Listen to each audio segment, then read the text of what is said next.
sugeriram que a gente abordasse hipertensão arterial e diabetes, que são duas doenças crônicas que são muito prevalentes naquela região do córrego do Genipapo. Então a gente pegou essa ideia, levou para casa, pensou um pouquinho, aí eu falei, Isabel, hipertensão e diabetes. O que a gente poderia fazer? A gente poderia pegar o esfigmomômetro, que é um aparelho de aferir pressão, o glicosímetro, que é o de avaliar a glicemia, levar isso para a UPinha e aferir a pressão, avaliar a glicose das pessoas e depois disso puxar um pouquinho para tentar palestrar, conversar com as pessoas, pedir a experiência delas sobre essa doença, se alguém tem alguém com essa doença na família, o que eles sabem sobre e dar informações que a gente tem enquanto estudante de medicina, né? E, além disso, também falar um pouquinho de alimentação saudável, exercício físico e bons hábitos, hábitos saudáveis, e que eles podem trazer para a nossa vida. Então, a ideia da atividade foi essa, foi assim que surgiu. Aí, na outra semana, na quinta de manhã, que é o período que a gente faz estágio na UFIA lá, a gente reservou o auditório da UFIA para a gente, entrou lá, organizou tudo, pegou o glicosímetro da UFIA, que a UFIA ofereceu, e o estigmomômetro de aferir pressão a gente trouxe de casa mesmo, que a gente tinha em casa. Aí a gente chegou lá, organizou o auditório, depois saiu pela Alpinha e foi chamando as pessoas que estavam lá mesmo.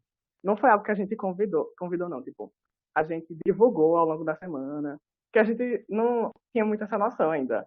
Aí a gente chegou lá no auditório, saiu e foi chamando as pessoas. A gente chegava abordando. Bom dia, moça, será que quer aferir sua pressão? Quer ver como está a sua glicose? Se a pessoa não aceitasse, a gente deixava ela lá quietinha, que é o direito dela de não aceitar. E se ela aceitasse, a gente levava até o auditório, sentava, ia aferir a pressão, via a glicose. E dependendo do resultado desses dados, a gente fazia algumas abordagens um pouquinho diferentes. Então, no caso, se a pessoa tivesse com a pressão alta, ou a glicemia alta, a pressão acima de 12/8, que é o normal, ou a glicemia acima de 100 miligramas por decilitro, que é a glicemia normal, a gente dava um carãozinho, puxava a orelha, moça, você está comendo muito pão, muito macarrão, tem muito carboidrato, muita gordura na sua alimentação, você faz exercício físico? Aí a gente fazia esses questionamentos para a pessoa, ver se ela tinha noção da alimentação dela, e se não tivesse, a gente recomendava. Tem alguma praça, alguma pista de Cooper por aqui por perto da Alpinha, aqui no Córrego do Genipapo, que a senhora possa fazer exercício? E a gente tentava fazer a pessoa ter essa consciência, sabe? De ter um hábito saudável, uma alimentação. E se as taxas estivessem saudáveis, a gente só reforçava. Ó, sua glicemia tá boa, sua pressão tá boa. A gente só recomenda que você faça exercício, faça alimentação saudável e é isso. E, além disso, no dia a gente levou laranja e bolo de laranja, que eram alimentos que a gente estava usando como exemplos de alimentos saudáveis. Aí, moça, em vez de lanchar um pão com um pão assado na manteiga, por que você não lancha uma laranja mimo, que nem essa que eu trouxe, que a gente levou no dia para eles verem. E no caso, se as taxas deles estivessem normais, saudáveis, a gente oferecia até a laranja. Ó, sua glicemia deu boa, tá boa, então a gente vai oferecer uma fatia de laranja para a senhora, uma laranja. E não precisa ser só essa fruta, você pode incluir outras frutas na sua rotina. Pode ser uma laranja, um abacaxi, uma goiaba. E foi isso que a gente fez durante 1 hora e meia com 20 pessoas que participaram da nossa atividade. E no final só teve feedback positivo, todo mundo agradeceu pelo atendimento, pela forma que foi recebido. E foi isso. Para a gente também foi bom, porque a gente estudou a diabetes, a hipertensão e reforçou o ensino de como aferir pressão, de como avaliar a glicose dos pacientes. Então, foi bom para os dois lados, tanto para a gente quanto para eles. E foi isso, gente. Obrigado.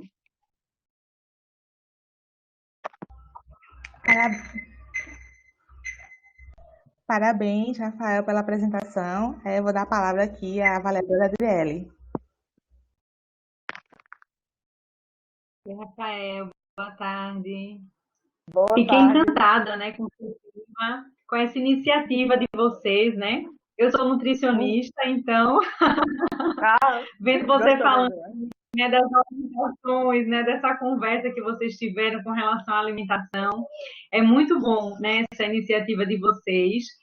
Eu senti falta, né? E aí fica a sugestão, né, para vocês aí continuarem com esse trabalho, né, de uma acadêmica de nutrição, né? É Eu verdade. acho que aí Aham. essa equipe aí, tá certo? Eu queria te perguntar, Rafael, é, parabéns mais uma vez, né, pelo trabalho, pela apresentação, tá certo? Mas o que Obrigado. essa vivência agregou, né, a você, aos outros, né? Eu vi que foi mais uma colega, não é isso? Que Sim, fez o Maria Isabel. trabalho com você. Isso. O que foi que agregou, né, vocês assim, como pessoa, como futuro profissional, né? Foi que isso trouxe assim de novo assim para vocês? A vocês gente. observaram de mudanças assim na vida dessas pessoas? Calma, que acho que cortou pra mim no final. A só falou de mudança nos hábitos das pessoas, né? Isso que vocês observaram? Vocês observaram mudança assim? Teve uma mudança realmente assim? Foi positivo? Como é que foi esse Ah, retorno, né, para vocês? tá bom. Vê só. Tipo, essa atividade a gente só realizou num dia. Foi numa quinta de manhã. Aí, a gente não sabe muito bem como foi que aconteceu depois. Porque foi em Vocês novembro, não foi no acompanharam? final do ano.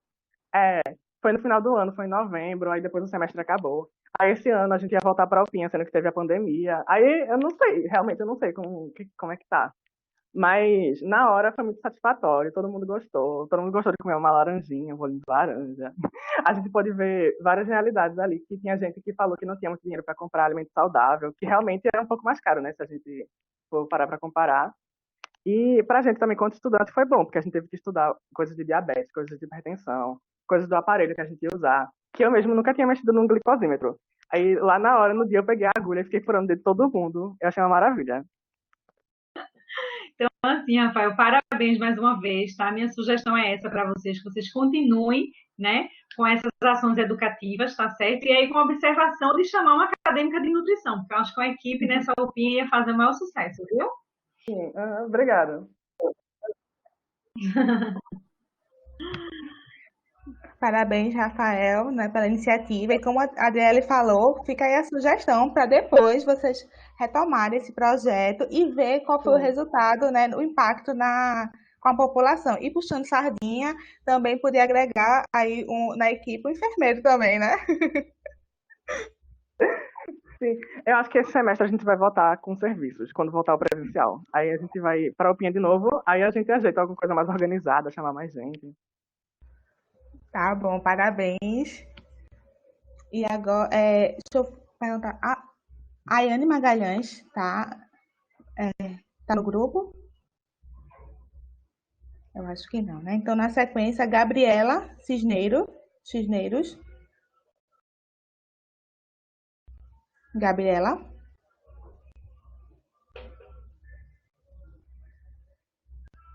também não. Deixa eu ver na sequência. Nem a Anne, nem a Gabriela, não é isso? Bruna Andrade, que está substituindo. Ela sinalizou, né, que estaria substituindo Isso, a eu tô colega, aqui. não é isso? Você pode ir se organizando, Bruna. Tá, ok, vou ligar a câmera agora. Ok.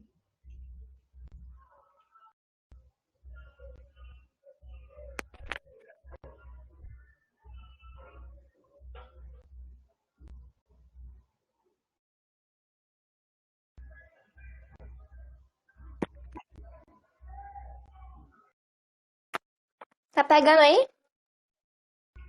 Apareceu, seja bem-vinda. Boa tarde. Obrigada. Boa É, tarde. boa tarde. Pronto, esse aqui é o seu. Pronto. Já está aqui na tela o seu trabalho. Você tem 5 minutos para apresentar, tá bom? Tá, Reforço que quem quiser ampliar o trabalho dela é só ir aqui do lado, nas setinhas, e consegue ampliar. Quando estiver pronta, pode iniciar, tá certo, Bruna? tá, ok. Bom, boa tarde, gente. Meu nome é Bruna, eu sou acadêmica de medicina do quarto período na UPE. E hoje eu vou falar um pouquinho sobre a abordagem dinâmico-visual sobre alimentação saudável em USF, que é um relato de experiência. Contextualizando um pouquinho, o consumo alimentar ele é um importante marcador da saúde e que impacta também na qualidade de vida. E assim, o rótulo que vem nos alimentos, eles servem justamente para a gente saber o que é que o consumidor está comendo. Só que muitas vezes a gente não tem o costume de olhar o que é que está escrito ali, ou ainda a gente pode não saber o que significam as informações. E aí é muito fácil que o consumo diário de sódio e carboidratos sejam ultrapassados, levando a danos e também exacerbando condições já pré-existentes, como hipertensão e diabetes, que é muito frequente em unidade de saúde. Assim, o objetivo da nossa atividade foi esclarecer a comunidade de unidade de saúde do bairro de Água Fria a respeito da quantidade real que existe de sódio e de carboidrato do açúcar nos alimentos. E também explicar a importância de se manter uma alimentação adequada E o objetivo secundário também foi trocar experiências entre saberes populares e saberes acadêmicos. Pode passar o slide. Bom, no início a gente abordou os pacientes que estavam na sala de espera, e aí a gente fez uma breve explicação da ação que ia acontecer, para saber quem é que gostaria de participar e quem gostaria só de assistir. E aí a gente pegou e colocou um monte de figurinhas de alimentos saudáveis, como verduras, frutas, e também outros que não eram tão saudáveis assim, como biscoito e refrigerante, em um saco, e deu para cada paciente que queria participar puxar aleatoriamente. E aí a gente deixou reservado eles com essas imagens. Aí depois a gente perguntou inicialmente assim, o que é saúde na opinião de vocês? Porque a gente sabe que essa é uma pergunta subjetiva, né? Muitos pacientes responderam que era não tomar remédio, não precisar ir ao médico, ou ainda ter uma alimentação saudável. E aí, depois dessas respostas, a gente pegou e pediu para eles sinalizarem o alimento que eles tinham retirado do saquinho e para dizer, na opinião deles, se aquele alimento era saudável ou não e se estava presente na sua rotina diária. E à medida que eles iam falando, a gente ia dizendo algumas curiosidades e o modo de preparo dos alimentos.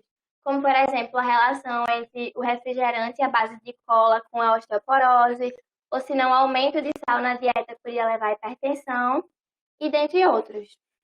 Além disso, no final, a gente mostrou um cartaz, e nesse cartaz tinha a quantidade de açúcar nos principais alimentos ultraprocessados.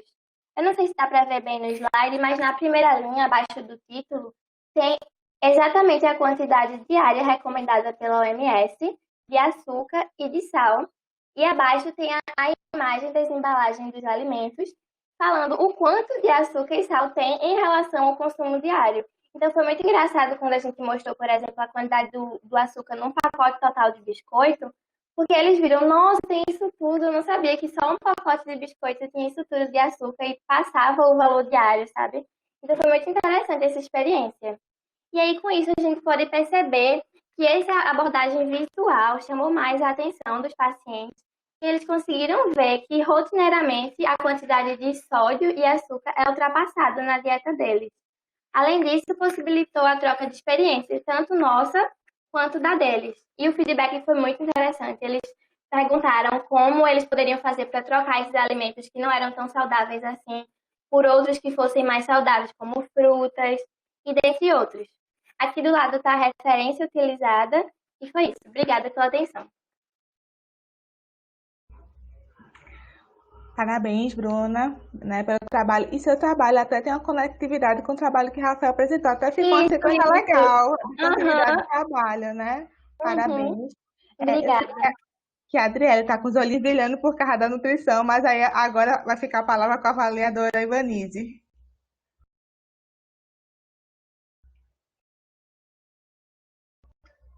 Ivanise, o seu microfone não está ativo.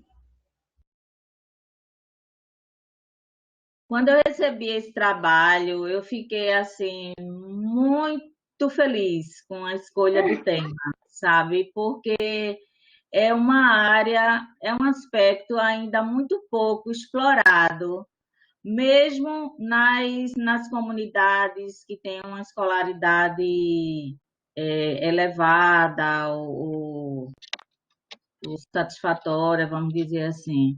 Então, assim, eu quero parabenizar por isso, né? Achei a metodologia assim bastante interessante e eu tenho certeza que vocês fomentaram grandes reflexões nessa prática que vocês desenvolveram, né? Então, assim, eu não tenho nenhuma consideração, eu não deu para ler assim a matéria, eu só tinha ainda uma dúvida, como é que vocês trabalharam o conceito das taxas de normalidade e as taxas alteradas, os valores alterados, mas aí você colocou bem na sua apresentação. Então, assim, eu acho que você pensou um aspecto que ainda tem, que é muito pouco trabalhado na saúde pública, que é a questão de olhar os rótulos, né? E só tenho a parabenizar a iniciativa de vocês. Muito obrigada.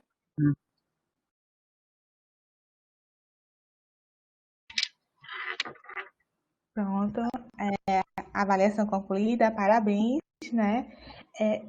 A Ayane Magalhães está na sala. Gabriela Cisneros. Vou passar na sequência para José Vinícius Bezerra, que também sinalizou aqui no chat que está substituindo outro colega, não é isso? Isso. Boa tarde. Vocês estão me Boa escutando bem? tarde. Pode ativar sua câmera, se organizar. Tá, só um minuto. E Débora, coloca a apresentação dele, de José. É a 259. Oi, boa tarde. Boa tarde. Posso começar? Essa aqui é a sua apresentação? Sim, senhora. Isso. Pronto, você tem 5 minutos para apresentar, fique tranquilo, né? E pode iniciar sua apresentação, tá certo? Tá. Boa tarde, gente. Meu nome é José Vinícius. Eu sou acadêmico de medicina do terceiro período da UPE. E hoje eu vim trazer um relato de experiência intitulado Formando redes de apoio entre a família e gestantes na atenção primária. E antes de iniciar ele, eu queria falar um pouco, dar uma contextualização geográfica de onde foi que ele aconteceu. Ele aconteceu na Linha do Tiro, que, para quem não conhece, é um bairro lá da zona norte do Recife, que é um bairro habitado principalmente por pessoas de classe média baixa e pobres, que convivem com condições sanitárias bem precárias. Tipo, você encontra lixo amontoado na rua facilmente, esgoto a céu aberto, água e eletricidade faltam toda hora, são áreas de risco, por exemplo, em caso de chuva, as enchentes, elas derrubam as casas, tem violência, tráfico de drogas diariamente. Então, dá para perceber que essa população ela está exposta a um risco, a uma vulnerabilidade social bem grande. E aí isso pode acabar acarretando problemas de saúde, porque se a gente for levar em conta que a saúde ela abrange esses aspectos sociais, ambientais, psicológicos, vai acabar se influenciando essa saúde. E aí, puxando um pouco mais essa questão de vulnerabilidade, eu trago a questão da gravidez. Por quê? A mulher no estado gravídico, ela tem uma vulnerabilidade intrínseca. Ela passa por mudanças comportamentais, hormonais, fisiológicas, para abrigar aquele bebê e para se preparar para a gestação. E quando ela está num contexto social igual o da Linha do Tiro, por exemplo, essa vulnerabilidade dela aumenta muito mais. E aí a importância da rede de apoio, de uma rede de apoio bem estruturada para que ela consiga suportar essa gravidez e não ter tantos prejuízos. E aí foi justamente buscando conscientizar as pessoas da região sobre essa rede de apoio que a gente fez essa atividade. Pode passar o slide, por favor. Ela surgiu, na verdade, de uma ideia não da gente aluno. Ela veio dos próprios ACS da USF Alto dos Coqueiros, que perceberam no dia a dia deles como as grávidas elas tinham várias queixas a respeito da família e tudo mais, trouxeram para a gente para fazer essa atividade e a gente planejou ela para funcionar em 2 momentos. Ela acontecia todas as quintas-feiras, que era o horário das consultas de pré-natal na USF, e a gente fazia primeiro um momento teórico um pouco conteudista. A gente sempre iniciava a atividade com a pergunta: quando a mulher engravida, quem mais engravida com ela? Porque a gente já queria instigar as pessoas a pensarem que a gravidez não é um fato isolado. Quando a mulher engravida, todas as pessoas ao redor dela vão engravidar junto com ela de uma forma ou de outra, porque isso vai impactar as pessoas. E aí a gente fazia a primeira explanação teórica, buscando demonstrar o que seria uma rede de apoio, como essa rede de apoio é importante para a grávida, para a mulher que sofreu um aborto, para a mulher que teve um filho, e para não ficar algo tão maçante, assim, só de você falar, a gente levava recursos visuais. Por exemplo, essa imagem aqui do slide é um trecho de um artigo que a gente levava, que esse artigo ele trazia situações contrárias. Uma mulher que tinha uma rede de apoio estruturada e outra que não tinha. E a gente fazia sempre essas contraposições, e em seguida a gente buscava dar voz para aquelas pessoas que estavam ali. A gente incentivava eles a compartilhar suas experiências, porque, querendo ou não, todo mundo já teve algum caso de gravidez na família, para eles expressarem como essa gravidez se deu para eles e para as mulheres grávidas. E a gente pode escutar situações mais diversas, por exemplo, mulheres que não tinham apoio nenhum na gravidez, e o contrário, mulheres que tinham apoio demais, só que um apoio excessivo. Por exemplo, era a sogra que falava: mas você não pode dar de mamar para o meu neto de manhã, porque você pode dar de mamar de noite. E aí isso acabava gerando uma carga de estresse naquelas mulheres muito grande, o que prejudicava, por exemplo, até a questão de criação do vínculo da mãe com o filho, né? E aí, de consideração final, eu trago justamente a importância dessa rede de apoio, porque uma mulher de vulnerabilidade social, uma mulher de vulnerabilidade gravídica, ela necessita, e mais importante, eu trago essa questão de uma atividade dialogada, que foi como a gente fez. Por quê? Quando você dá voz para outra pessoa, você empodera ela se torna um sujeito ativo no conhecimento. Você não está descreditando ela. Tudo que ela fala é valorizado E a gente, enquanto detentor do conhecimento científico, por assim dizer, a gente mostra para ela que aquilo que ela sabe, que ela não aprendeu na faculdade, tem sim um furo de verdade, não é tudo mentira. Isso na atenção primária é essencial, porque a gente vai estabelecendo os vínculos com as pessoas, e isso na atenção primária é uma coisa primordial. E é isso, obrigado. Parabéns pela apresentação, José Vinícius. E aí, realmente, a atenção primária, né, a base aí dos níveis de complexidade, coordenadora da rede, a ordenadora do cuidado, primordial aí para a gente, enquanto profissional de saúde, né, na nossa RAJ, nossa rede de atenção. E aí eu deixo agora a palavra para a Ivanise, né, na questão da avaliação do seu trabalho. Mas parabéns. Obrigado. Mais uma vez, eu parabenizo pelo tema e pela forma como vocês fomentaram a discussão, perguntando quando a mulher está grávida, quem mais engravida, não é? Então, eu acho que o tema a pergunta é bastante interessante e fiquei com a curiosidade se nesse grupo tinham homens, se tinham outros participantes que não eram as grávidas, tipo as avós, as amigas, os companheiros, qual era o perfil desse grupo? E se vocês trabalharam a rede de apoio numa questão mais familiar ou também no âmbito da coletividade mesmo, né? Então, assim, foi um trabalho bastante interessante. Diga aí, Tá, então, a gente trabalhava mais com mulheres, porque nas consultas de pré-natal na quinta-feira, a maioria do público era mulher. Mas, claro, como não era coisa exclusiva, vez ou outra aparecia um homem, apareciam outras pessoas, apareciam crianças. Então, quem tivesse lá, a gente estava buscando conversar. E sobre essa questão que a senhora falou de rede de apoio estendida, a gente buscava salientar, principalmente para eles, que eles, embora não fossem parentes de alguém, eles eram sim a rede de apoio de alguém. Um amigo, uma pessoa do trabalho. A gente estava sempre tentando colocar isso na cabeça deles, que eles influenciam alguém de certa maneira. Então, acho que a gente tentava, sim, essa questão de não focar somente na família, porque uma rede de apoio não é só a família, sabe? Exatamente. Então, assim, e a gente sabe como é diferente, né? Você mostrou bem na questão do que é uma mulher, que ela conta com apoio, seja ele qual for, família, vizinha, amiga, e uma que não tem, e principalmente na questão da amamentação, né? Que é um ato que requer muito apoio para essa mulher. Então, parabéns mais uma vez. Obrigado.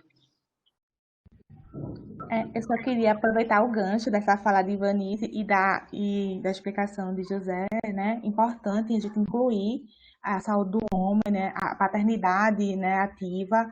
Inclusive, ela é uma política da saúde e da atenção primária recente, e aí que a gente, enquanto profissional de saúde, já tem esse poder de agregar esses homens também, né, no cuidado com a sua parceira. Então, aí fica até a sugestão, José, para nas próximas atividades vocês ampliar esse leque, e inserir nessa rede de apoio a questão da paternidade ativa, né, da saúde do homem, em parceria com a mulher, porque aí fica o trinômio, mãe, pai e o filho, né? Mas parabéns, e aproveitei o gancho só para a gente trocar essas experiências. Tá, obrigado. Boa tarde. Boa tarde. Ivanice, depois você desliga o microfone para não dar interferência. Obrigada. Aí a próxima, vou perguntar novamente. A Ayane Magalhães está presente? Professora, deixa essas duas para o final. Eu sempre vou perguntando, porque se elas tiverem, elas vão na sequência, aí a gente vai na sequência dos demais. É melhor, é mais justo, né? Deixa elas para o final. Isso. Agora, Mirella Caroline, trabalho 317. Mirella.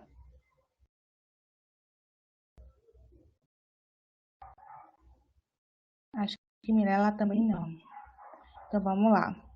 Ana Elisa Chaves. Oi, boa tarde. Anelisa, você pode se Oi, organizar. tá certo. Aí, Débora, o trabalho de Anelisa é o 64. Ok. Pronto. Anelisa, você pode ligar sua câmera. Pronto, tava só carregando. Posso começar? Anelisa, boa tarde, seja bem-vinda. Obrigada. Você tem 5 minutos para apresentar sua experiência, tá certo? E aí já Certo. pode iniciar, fica à vontade. Ok, obrigada. Boa tarde a todos. Meu nome é Anelisa Chaves, sou estudante de medicina do 5º período da UPE. Eu vou falar do meu relato de experiência com a atividade que é intitulada Hospital do Ursinho, uma abordagem diferenciada do contexto médico hospitalar.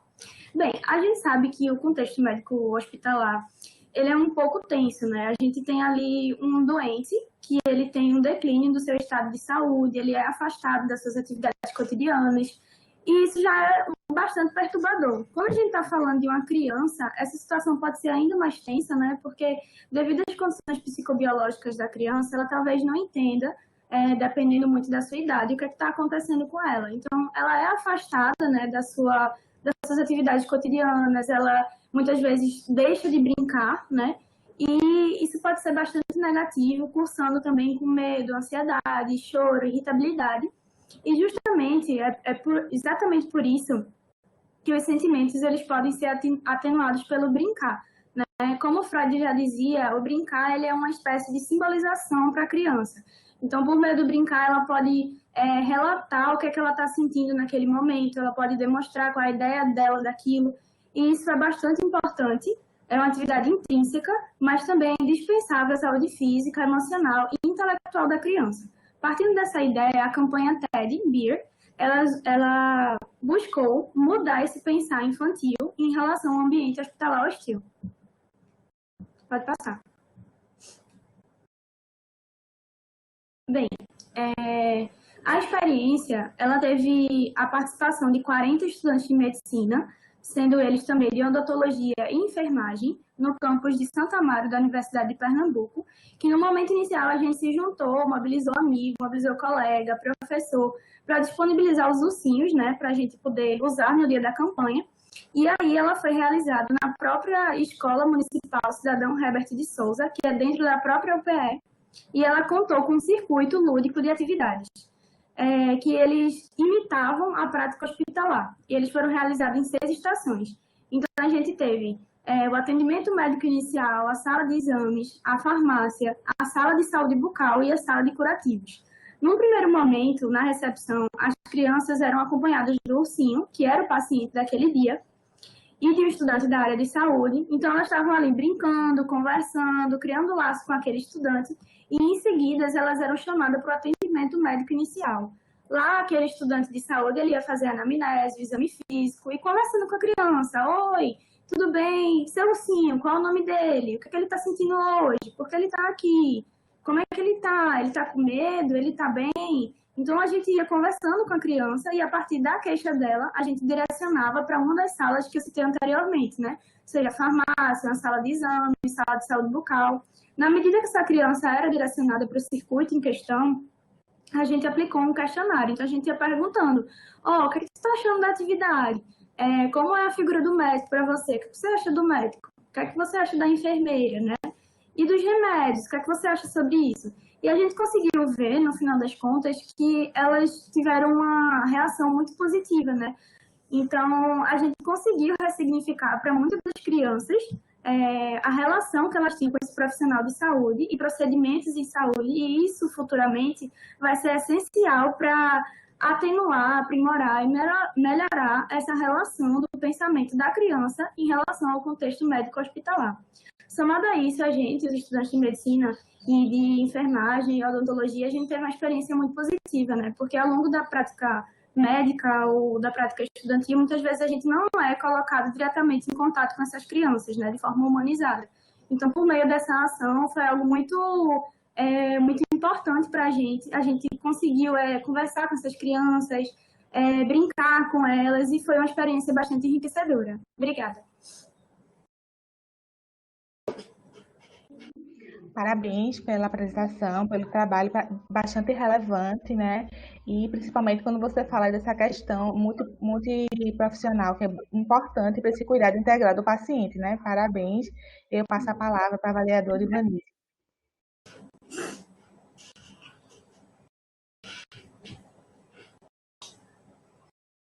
Eita, Ivani, acho que teu microfone ligado. Ivani, o microfone tá bloqueado, tem que desativar. Primeira coisa que eu gostaria de parabenizar é do trabalho ter sido feito de uma forma multidisciplinar. Isso foi já na formação, eu acho que isso é bastante educativo. E por vocês escolherem um aspecto que cada dia vem sendo incentivado, que é a questão da humanização do atendimento, que é até estranho, né? Porque, na verdade, isso é uma temática que nem precisaria estar sendo discutida, né? Mas, na prática, por questões diversas, a gente vê que ainda a rotina ela ainda é muito densa, ela é muito árida. E quando se fala no universo criança, precisa ter um olhar muito refinado, muito delicado, muito holístico. E aí eu só tenho a parabenizar vocês e que essa vivência, eu creio, que vocês vão levar por muito tempo para a vida de vocês. Acredito que não deve ter sido fácil montar essas estações, né? Deve ter sido. Sempre toda criança também está apta, né, a receber, a brincar. Teve sim algumas crianças que ficaram mais quietinhas, que queriam ficar no braço, elas não queriam nem conversar, sabe? É algo bem surpreendente, né? A gente nunca sabe o que vai acontecer. Então, o tema é de uma relevância enorme e bastante atual. Parabéns. Obrigada.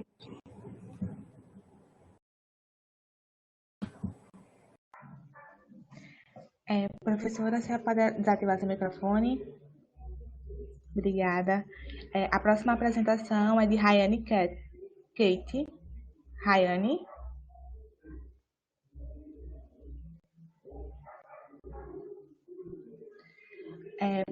Vou passar para a próxima. Beatriz Costa.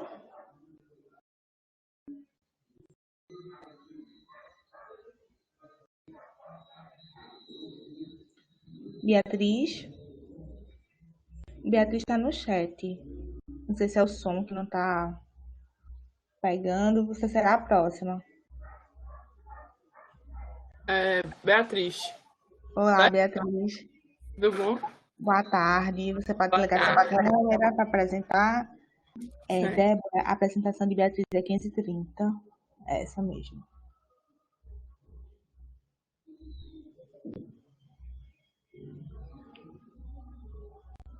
Pronto. Tá carregando. Prazer. Boa tarde. Boa tarde.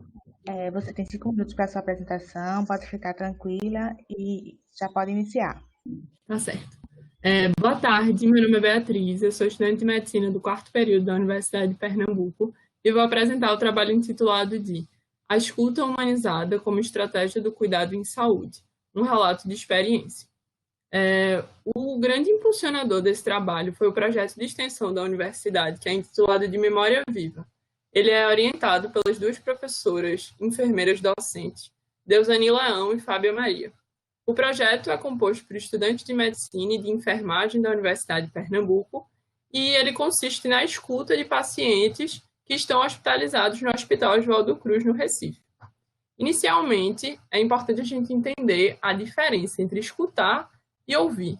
Ouvir é muito mais limitado do que escutar. Como a nossa própria orientadora sempre falava, escutar transcende o ouvir. Então, o escutar ele envolve uma doação, envolve um pertencimento e uma disposição de realmente levar em consideração aquilo que o outro fala. No âmbito de saúde, é uma estratégia muito importante na promoção de saúde, na tentativa de aliviar dores, de aliviar medos, angústias e sofrimento que tanto pacientes quanto familiares vivem durante aquele processo. é importante também na criação de confiança entre profissional de saúde e paciente e familiar. O nosso grande objetivo com esse trabalho foi mostrar a experiência dessa escuta humanizada das duas estudantes com uma paciente que estava internada no Oswaldo Cruz, no Recife. A paciente, que tinha por volta de seus 42 anos, era casada, tinha 2 filhas e trabalhava como auxiliar de cozinha. Mas no momento da escuta ela estava afastada por questões de saúde. A internação dela foi para realizar uma cirurgia de retirada de um abscesso pulmonar, mas não era a primeira internação. Ela já havia feito internação prévia em outro hospital de referência no Recife por causa de uma doença hepática. A primeira coisa que chamou muita atenção na primeira visita foi o quanto a paciente se portava diferente da maior parte dos outros pacientes, de escutas anteriores que a gente já havia feito e até mesmo de seus colegas de quarto na enfermaria. Ela sempre se mostrou muito aberta ao diálogo, a querer partilhar conosco tudo que ela estava passando. E, por incrível que pareça, ela sempre estava muito alegre. O riso era algo muito frequente para ela, a animação. E um ponto bem importante durante a escuta foi o quanto ela partilhava conosco, o quanto ela tinha certeza de que tudo aquilo iria passar, que daqui a pouco tempo ela ia estar em casa, com a família dela, retomando o trabalho dela, retomando a vida dela. E essa afirmação trazia muita convicção para nós e para ela também, porque era uma forma dela continuar tendo certeza e se autoafirmando que aquilo iria acontecer. Então, para nós, foi importante no sentido de encarar um momento difícil de uma outra maneira. Ela era muito resiliente e buscava sempre ressignificar tudo aquilo que ela estava vivendo. E trouxe para a gente essa autorreflexão de que, apesar de ser um momento difícil, de ser um momento delicado, é possível que a gente encare a situação de uma maneira mais leve, de uma maneira mais positiva. E acho que, para fechar, a grande consideração foi para nós, futuras médicas, estudantes de medicina, mas para todos os profissionais de saúde, o quanto é importante ver o paciente de uma forma global, de uma forma holística. E não observar o paciente só como uma doença, mas todo o seu entorno, sua família, seus medos, suas perspectivas. Então, foi importante para a gente saber isso, que é importante a troca da experiência, a partilha, criar uma tranquilidade no paciente, ter uma confiança nas duas partes para que realmente seja só um momento, para que aquilo passe. Então, esse agir completo, esse agir global com o paciente durante o processo de saúde-doença é fundamental e foi comprovado por nós, ainda como estudantes, o quanto é essencial. Então, essa foi a grande mensagem que a experiência trouxe, tanto para nós, quanto eu acredito que para qualquer pessoa que viva essa experiência, saber o quanto é importante ver esse paciente como um todo e todo o seu entorno sendo importante para a qualidade do tratamento dele e para o segmento da vida dele.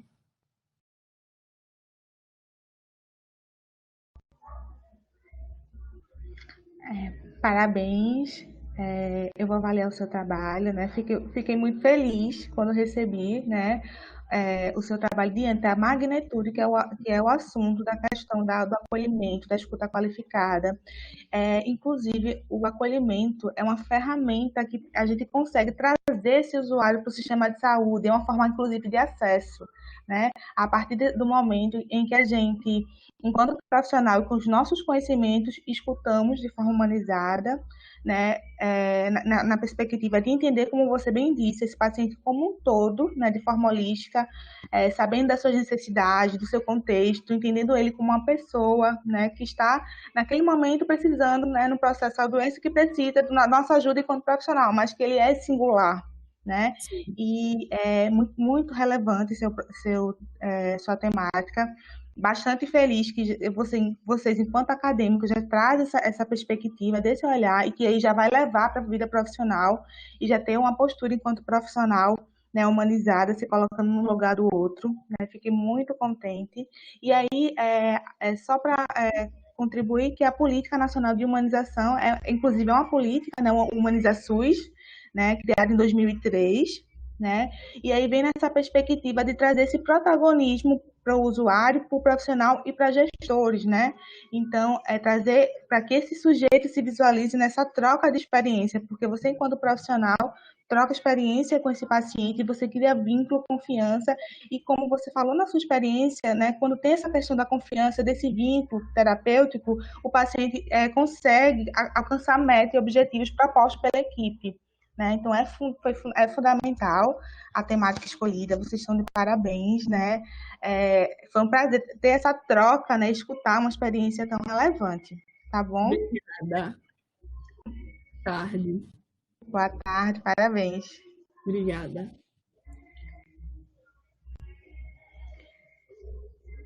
Eu vou dar sequência aqui agora do trabalho de Amanda Tavares Xavier. Oi, boa tarde. Boa tarde, Amanda. Pode ligar sua câmera. Vou ligar aqui. Não sei se está indo. Foi? Tá indo. Ainda tá só. Boa tarde, Amanda. Oi, Amanda. Oi, Morgania. É um prazer duplo ter você aqui, né, nesse momento. Você tem 5 minutos para apresentar seu trabalho, tá bom? Fique à vontade. Tá, joia. Obrigada. Pode iniciar. Bom, gente, boa tarde, tá? Eu sou a Amanda, do Programa de Ciências de Saúde, aí da UPE. E essa apresentação, ela é uma parte do meu projeto de pesquisa, tá? Então, eu trago para vocês o tema da associação entre a densidade de Culex quinquefaciato com os fatores socioambientais urbanos. Tá? O meu trabalho, ele é orientado pela doutora Zuma Medeiros. Então, a filariose linfática ela é uma doença, tá, negligenciada, com alto poder incapacitante, tá? Tem uma característica urbana, tá? Então, normalmente acomete residentes e moradores de áreas urbanas. E tem associação com situações de pobreza. Então, locais onde tem saneamento básico inadequado, locais que tem esgotamento sanitário deficiente, locais que tem baixa situação socioeconômica, são os locais que são mais afetados e onde os moradores e residentes são mais acometidos pela filariose linfática. Apesar disso, ela é uma doença que é considerada uma das doenças com potencial de eliminação, tá? E por isso a Organização Mundial de Saúde criou um programa, que é o Programa Global de Eliminação da Filariose Linfática, que tem o objetivo de eliminar a parasitose até o ano de 2020. E aí o Brasil, ele é signatário a esse programa, já fez diversas ações e atualmente a gente só tem a região metropolitana do Recife como única área endêmica do país, tá? Especificamente os municípios de Recife, Olinda, Jaboatão dos Guararapes e Paulista. E aí, como parte, né, das ações que estão sendo feitas para comprovar ou pelo menos investigar o processo de transmissão da doença aqui no país, tá?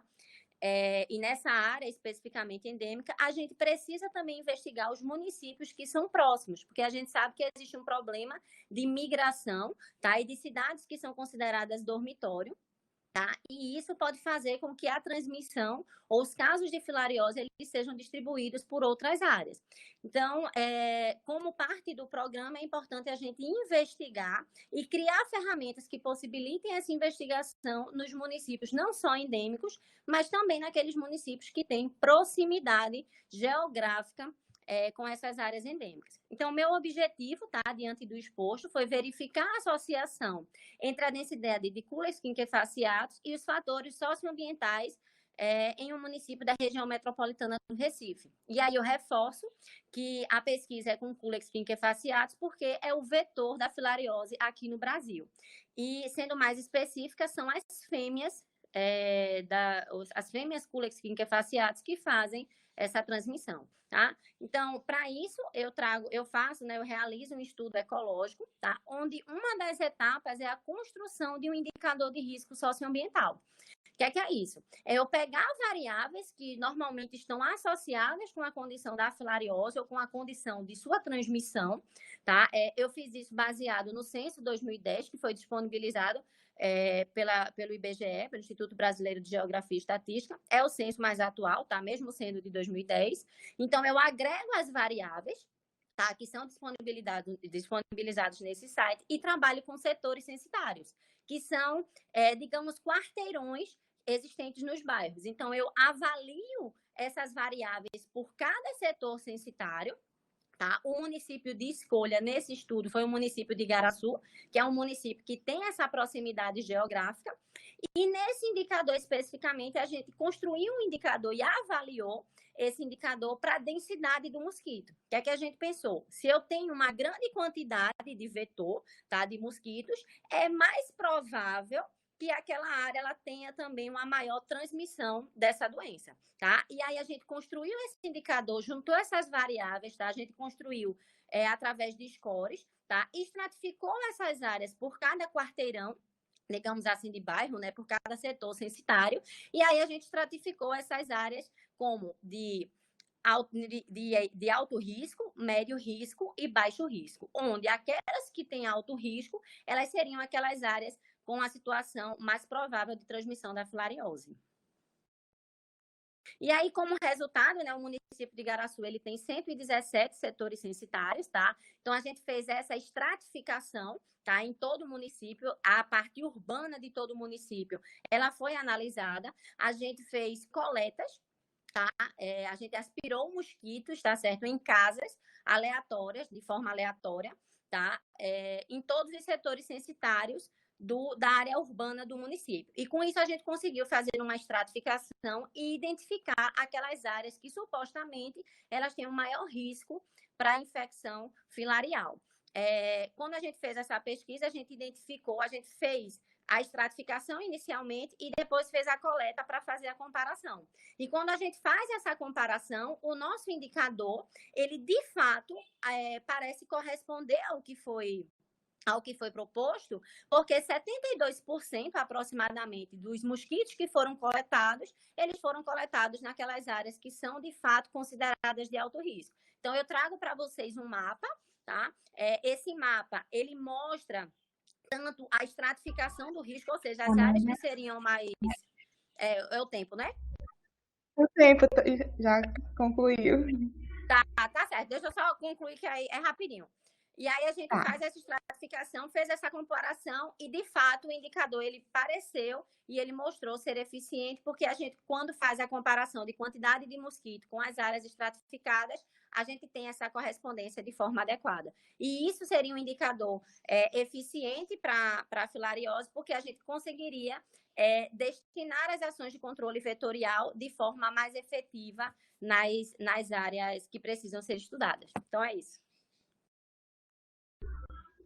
Parabéns, Amanda. Você poderia dar uma aula, né, pela paixão, pelo seu estudo, né? Mas felizmente a gente tem um tempo curto. Não, eu entendo. É porque, assim, mesmo dividindo o trabalho, ele fica muito extenso. E se a gente quebra a parte da introdução, a gente não entende o resto. Mas eu entendo a questão do tempo. Peço desculpa por ter extrapolado. Não. Foi um prazer essa construção. Né? Seu trabalho é muito relevante, principalmente quando você traz na introdução essa questão do quadro situacional em que a filariose, a gente ainda tem no país, como você falou, né? A gente não tem um certificado de eliminação por conta de Pernambuco, especificamente, né, nos municípios que você falou, Recife, Olinda, Paulista e Jaboatão. Então, aí tem forças, né, do Secretaria Estadual, do Ministério da OPAS para poder erradicar e a gente ter essa certificação. Inclusive, só a título de curiosidade aqui para os ouvintes, no próprio estado, a Secretaria tem o programa Sanar, né, no estado, que ela traz no rol das suas doenças negligenciadas a filariose, né, o quanto é importante a abordagem da doença, né, como doença, inclusive que tem aí o percentual que causa incapacidade, né, nesse indivíduo, causando estigma, preconceito, e aí tem diversos fatores tão importantes para que a gente, enquanto profissional, perceba essa abordagem e tenha medidas de enfrentamento e estratégia, né, no combate e no enfrentamento, já que a gente está nesse processo de eliminação da doença. Então, parabéns, Amanda, foi um prazer, né, você trocar do seu trabalho conosco. Obrigada.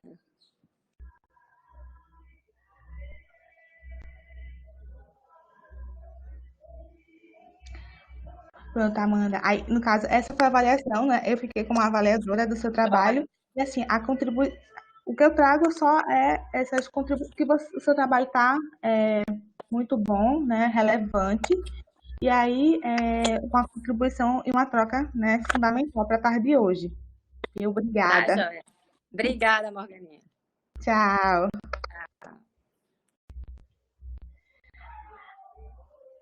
Pronto, agora a gente vai para a apresentação de Celina Maria Carvalho. Você está aí, Celina? Estou, me escuta? Escuto. Seja bem-vinda. Se organize, ligue sua Obrigada. câmera. Eu só lhe permitir aqui. Eu já abro. Boa tarde. Boa tarde.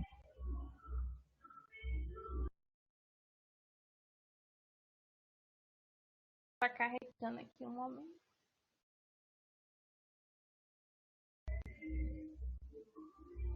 E Débora já colocou aqui, muito rápida, o post já está aqui, posto. Obrigada. Está carregando. Olá, boa tarde. Oi, boa tarde. Prazer em conhecê-la. Você tem 5 minutos para apresentar seu trabalho, tá certo? Certinho. E já pode iniciar aí, tá bom? Vou Tá desligar aqui o bem. microfone. Pode dar início à sua apresentação. Tá certo. Boa tarde a todos. Meu nome é Celina, eu sou acadêmica do 4º período de Medicina da Universidade de Pernambuco e eu trouxe hoje um relato de experiência sobre um simpósio virtual sobre maternidade e crianças excepcionais na pandemia que a gente realizou em junho. Então, contextualizando o porquê desse trabalho, durante a pandemia da Covid, a gente percebeu que teve um impacto sobre a saúde de toda a sociedade, mas a gente pensou em como alguns grupos, que no caso foi as gestantes e as crianças excepcionais, estariam lidando nesse período. Então, para a gente, nós que eu falo, somos um grupo de estudantes de medicina da Universidade de Pernambuco e da Uninassal, a gente se questionou como essas pessoas estariam nesse momento. Então decidimos, assim, crianças excepcionais é um assunto enorme, não daria para finalizar, mas pensamos em abordar crianças com síndrome de Down, microcefalia, transtorno do espectro autista e gestantes, e a situação das gestantes. E o nosso objetivo, enquanto esse relato, é abordar como foi fazer esse simpósio, e que ele teve além de a gente queria, além de informar as pessoas a respeito de como viria a assistência, que cuidados você tem que ter, a gente também queria sensibilizar os participantes a respeito desses temas e reforçar a participação interprofissional da importância dessa atuação da interprofissional na assistência dessas pessoas. Pode passar, por favor. Então, em relação à descrição da nossa atividade, como eu comentei, ela foi de maneira virtual pelo YouTube e a gente dividiu em 4 dias. Os 2 primeiros dias foram voltados às gestantes e os outros 2 foram voltados às crianças excepcionais. No primeiro dia de evento, a gente quis abordar como estava a assistência obstétrica. Aí a gente, para possibilitar esse evento, chamamos uma ginecologista obstetra e uma enfermeira obstetra, em que elas, numa conversa assim bem dinâmica e com possibilidade de interação pelo chat com os participantes, elas abordaram como estavam os riscos e cuidados das gestantes frente à Covid.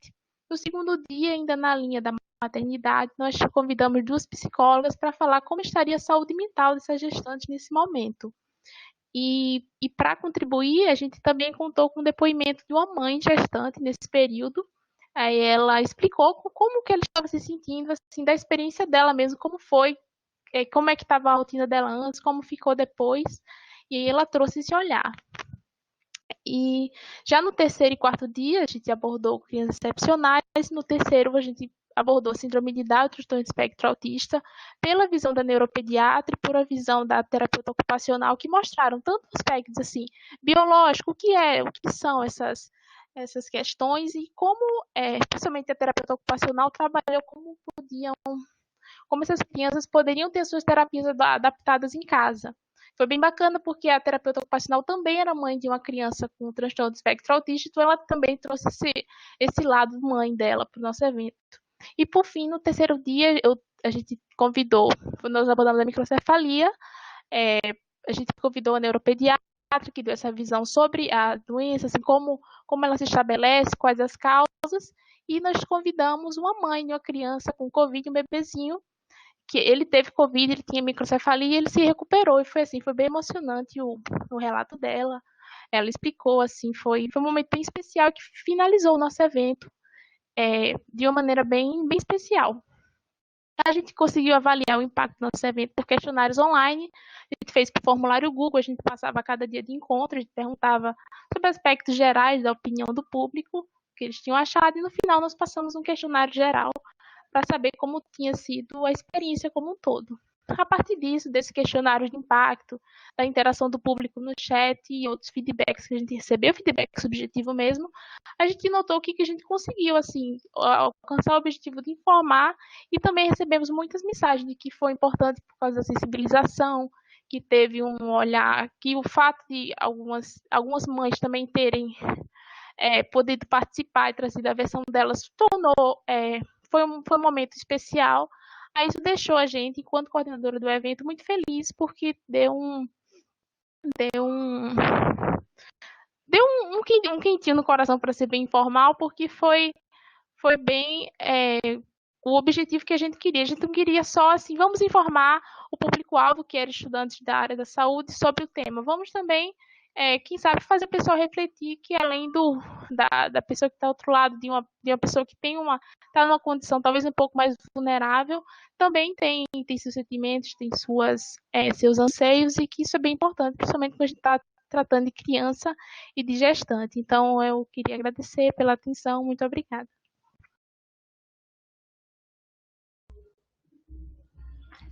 Parabéns, Celina. Eu vou avaliar seu trabalho, tá? Fazer só algumas considerações. Queria parabenizá-la, né, pela apresentação, por compartilhar essa experiência conosco, principalmente nesse cenário que a gente está vivendo de tantas incertezas, né, com a pandemia, que mexe com todo mundo, seja no aspecto financeiro, de medo de exposição, né, muitas pessoas infectadas, muitas pessoas indo a óbito, e aí você traz uma experiência virtual em que tem esse momento de troca de conhecimento com acadêmicos, né, que são indivíduos que vão mais na frente estar aí, né, com esse conhecimento, né? Então tem essa questão dessa troca, né, da sensibilidade, da capacitação, né, de se adaptar ao cenário que a gente está. Então, o seu trabalho é muito relevante, fiquei muito feliz, e, inclusive, pode servir aí para os demais ouvintes, né, da sala, replicado, né, de formas nesse cenário que a gente está, né, de forma virtual, que traga informações preconizadas, né, até para a gente quebrar essa questão dessas notícias falsas, né, e trazer o que é preconizado, tranquilizar. E aí você traz, inclusive, gestantes que hoje participam do hall de grupo de risco para o Covid. Aí você, na sua metodologia, você descreve que teve um momento da doença em si, então você coloca o seu público a par, né, do que seria, e também a questão mental. E o quando é importante essa questão mental nesse cenário que a gente está vivendo, é muito importante. Então, esse medo de exposição dessa doença, daqui para a frente, quando acabar a pandemia, nós, profissionais de saúde, vamos ter que lidar com as sequelas que ela vai deixar, né? Esse isolamento, né, o que vai causar, esse medo, né, da doença, as pessoas que perderam seus familiares. Então, vai mexer com os profissionais aí que estão na linha de frente, né, que estão sendo expostos, enfim. Então, você traz essa questão mental importantíssima nesse cenário de educação e saúde, né? E ainda mais trazendo para uma época de Covid, para o Setembro Amarelo, que a gente também está nele, né? E aí você acabou conectando na sua experiência vários pontos importantes nesse cenário que a gente está. Eu só agradeço pela iniciativa, né, de mesmo nesse cenário vocês pensarem em um ambiente virtual para divulgar conhecimento, né? Muito importante que aí a gente replique para as outras doenças agravos, tá bom? Parabéns. Muito obrigada. Eu concordo assim, com a ideia de replicar, falando só rapidinho esse tema, principalmente das crianças excepcionais, a gente viu falando poucos eventos assim virtuais. Então, assim, quem gostar de fazer esse tipo de evento, até poder abordar em outros momentos, assim, a gente acharia ótimo. Muito obrigada pela Obrigada avaliação. pela troca. Deixa eu voltar aqui para Ayane Magalhães, ou algum coautor do seu trabalho. Gabriela Cisneiros, Mirella Caroline, não foi? A outra. E Rayane Kate. Alguma das quatro estão presentes, ou algum dos coautores do trabalho? Rayane. Tudo bom, Rayane? Seu áudio não está pegando. Pode ativar seu microfone. Tá ok agora? Agora tá ok. O trabalho dela, Débora, é o 577.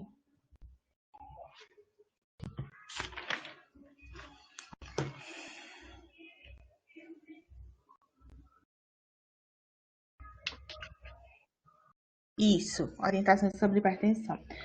Pronto, Rayane, você tem 5 minutos, tá certo? Para nos contemplar com a sua experiência no seu trabalho, tá bom? Vou desligar o meu microfone e você pode iniciar a sua apresentação. Tá ok. Boa tarde, gente. Meu trabalho intitula-se como Orientações sobre a hipertensão arterial e diabetes mellitus, que foi um relato de experiência feito por mim e por Maria Eduarda. A diabetes mellitus e a hipertensão arterial, a gente sabe que é uma doença crônica, né, que acomete principalmente o nosso século, a toda a saúde pública, não tem idade.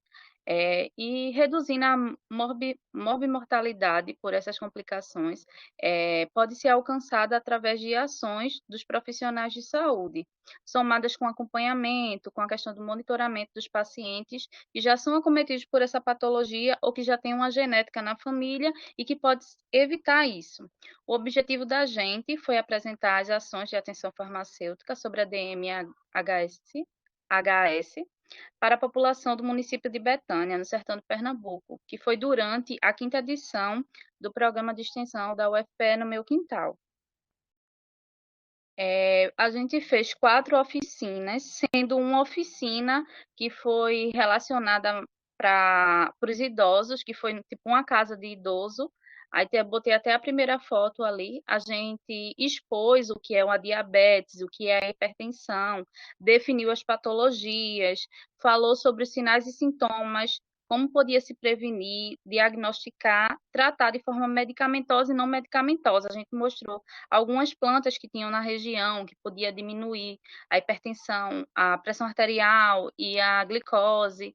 E após isso, a gente aferiu a pressão arterial da população que estava assistindo a palestra e verificou a glicemia capilar. E a partir disso, a gente constatou que algumas pessoas que eram diagnosticadas com essa doença estavam descompensadas, com níveis pressólicos elevados, e muitos pacientes que não eram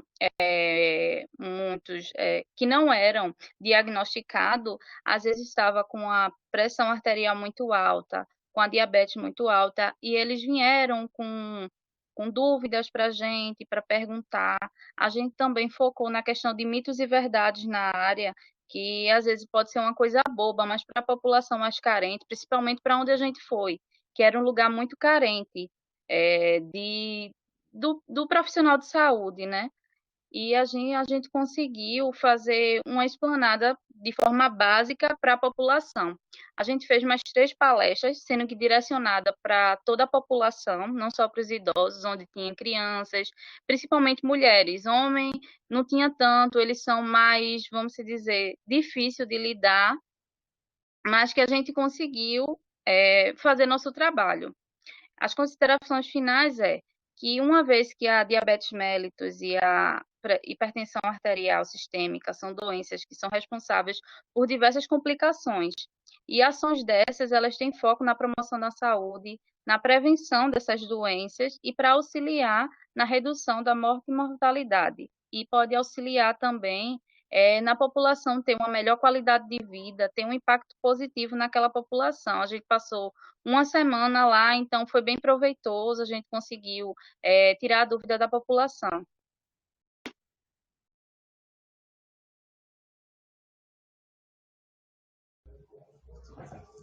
Boa tarde, Raine.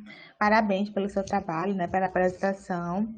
Vou avaliar, fazer só algumas contribuições breves, né, do seu trabalho. É um trabalho relevante, né, principalmente quando hoje o perfil, né, da população mudou anteriormente. A gente, infelizmente, tinha muita questão da mortalidade das doenças infecto-contagiosas, né, e hoje esse cenário, esse perfil tem as questões das doenças crônicas não transmissíveis. Aí você traz a hipertensão e a diabetes nesse rol tão importante para que, enquanto profissionais, a gente pense em medidas, né, preventivas, né, para o enfrentamento, né, da melhor forma, entendendo a singularidade de cada indivíduo, né, e medir, fazer ações e medidas preventivas que esse indivíduo consiga alcançar esse objetivo. Eu só fiquei com a dúvida em relação no teu slide, né, nessa primeira balãozinho, vocês colocam que define as patologias. Como é que vocês definiram essas patologias desses indivíduos? Para a população, a gente definiu de uma forma mais simples, mais básica, né? Aí, quando a gente foi falar da questão da diabetes, a gente falou que era a glicose, o açúcar muito alto no sangue, que assim eles poderiam ter a diabetes e que era importante diminuir a questão da alimentação, de doces, de massas, principalmente. A gente frisou que não era aquilo que era doce que não podia aumentar a glicose, o açúcar, mas sim massa, porque nem toda a população sabe disso. E a questão da hipertensão arterial, a gente frisou que era a questão porque eles entendem, né, que a pressão arterial alta, para a questão de diminuir frituras, gorduras, o próprio sal também. Então, a gente tentou fazer de uma forma mais simples, levou um banner, além do slide, mas nem em todo lugar dava para usar. Então, a gente usou um banner para auxiliar isso, colocou bastante imagens. Entendi. É porque quando você colocou a sequência assim, definição de patologias, aí colocou diagnóstico do tratamento, aí depois aferição, eu pensei que vocês tinham definido do indivíduo, mas não, vocês conceituaram para eles, né? E no caso, explicaram na forma da educação e saúde para a população os conceitos da doença, não é isso? Sim, sim. Isso, entendi. Então, a partir daí, vocês explanaram o que seria a doença, conceituaram, disseram que era o diagnóstico, o tratamento. Depois desse momento, vocês fizeram a aferição da pressão, mensurou a glicemia e fizeram as recomendações, não é isso? A gente também entregou alguns cartões. Um cartão que a gente fez, anotou, né? Quanto estava a pressão arterial, quanto estava a glicose, para quando eles fossem ao médico, levar esse cartão, fazer um acompanhamento, já que a gente visitou a unidade de saúde de lá e viu que eles tinham a possibilidade de fazer isso. Aí a gente deixou de forma mais organizada. Isso, perfeito, né? Então, aí reforça até com os trabalhos apresentados anteriormente, né? Muito forte a atenção primária à saúde, promoção, prevenção, ver esse indivíduo no contexto individual, familiar e coletivo, assim, todos estão de parabéns, né, por esses trabalhos apresentados, bastante relevante. Então, só tive essa pequena dúvida, mas que você esclareceu na sua apresentação, parabéns. Obrigada. Pronto, gente, deixa eu ver se... Acho que ficaram 3 apresentações, né? Ainda, a gente ainda está com tempo, né? Algumas das meninas que não apresentaram estão presentes, a Ayane, Gabriela e Mirella.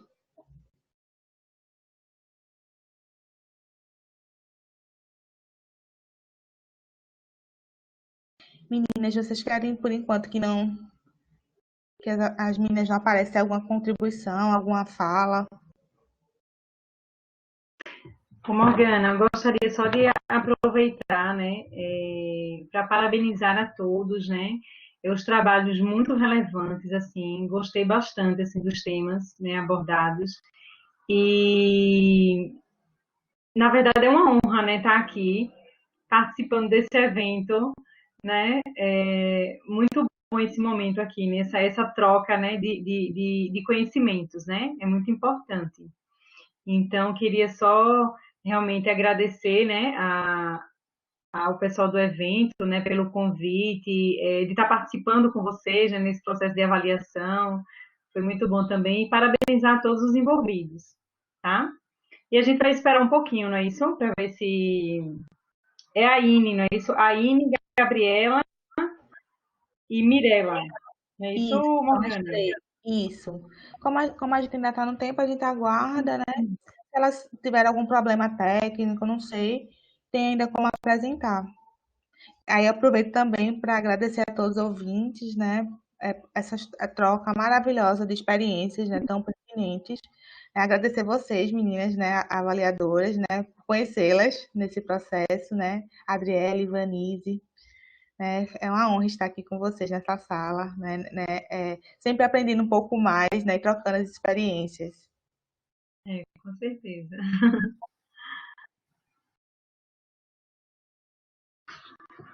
João, tu pode colocar o QR Code para o pessoal já ir registrando, já que encerramos quem está aqui? Isso, já Vou vai colocar adiantando. aqui. Tá certo, obrigada. Estamos com o monitor João e Débora, não é isso?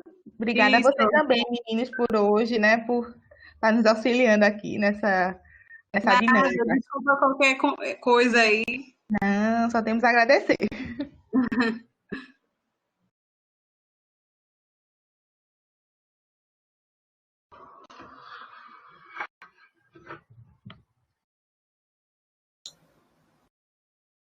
Quero parabenizar a você, Morgana, pela condução dos trabalhos de uma forma tranquila e está sempre remetendo às apresentações, às políticas públicas nacionais. Eu acho isso muito interessante e fortalecendo a atenção básica como ordenadora da atenção.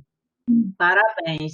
E foi um prazer muito grande estar aqui e ter mais esse aprendizado com a auxiliadora, com você. Obrigada, Ivanise. É porque sou apaixonada pela atenção primária e aí fortalecer nossa rede mesmo, né? Os 3 níveis de complexidade têm, todos são importantes nessa roda que é o SUS, né? Se comunicam. E aí eu fiquei muito feliz e contemplada com os trabalhos, né? Que teve muito forte aqui a questão de prevenção, promoção, né? Desde o acolhimento, doenças crônicas não transmissíveis. Muito bom. Experiências, né? Filariose que está sendo erradicada. Né? Então, teve trabalhos muito gratificantes. Essa troca foi maravilhosa.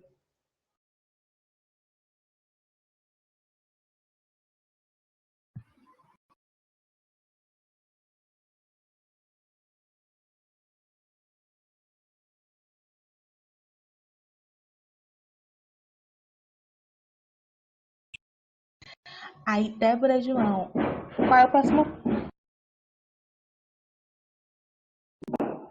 Débora e João. Aí, no caso, qual é o próximo passo para os ouvintes agora? Eles vão registrar, não é? Isso. Quem apresentou pode registrar a frequência por meio do QR Code. Vocês, avaliadores, não precisam.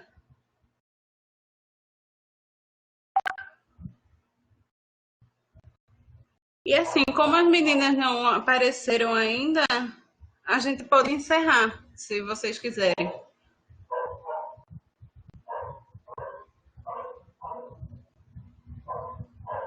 Pronto, aí, não se esqueça, né, quem apresentou de registrar aqui a frequência. Tá certo, gente? Meninas, o que é que vocês acham? A gente encerra ou a gente aguarda um minuto? Eu acho que a gente deveria encerrar, Morgana, porque como não foi avisado nada, né? Se tivesse acontecido algum imprevisto, alguma coisa, eu acredito que eles teriam entrado em contato, né? Para comunicar. Porque todos já estavam cientes, né, do horário. Então, como já vai dar 5 horas, né? Então, eu acredito que se fosse uma questão de imprevisto, assim, né,